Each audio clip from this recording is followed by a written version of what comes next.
Hello বন্ধুরা, বর্তমানে গয়া ভ্রমণে আছি।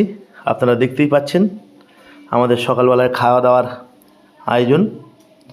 লুচি আছে, সঙ্গে কুমড়োর তরকারি, বেগুন ভাজা হচ্ছে দেখতেই পাচ্ছেন। এই যে শুক্তো হবে, শুক্তো সমস্ত কিছু ভাজা হয়ে গিয়েছে। আর লুচিটা সকালের আমাদের খাওয়া দাওয়ার অ্যারেঞ্জমেন্ট। লুচি আমরা খেয়ে নিয়েছি কুমড়োর ছক্কা দিয়ে। লুচি কুমড়োর ছক্কা কার কেমন লাগে আমাকে অবশ্যই কমেন্ট করে জানাবেন। আমার তো দারুণ লাগে।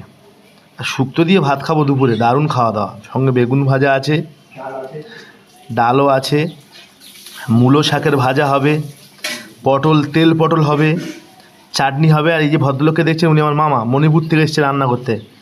অসম্ভব ভালো রান্না করে। এই যে মূলো শাক, অসাধারণ জিনিস।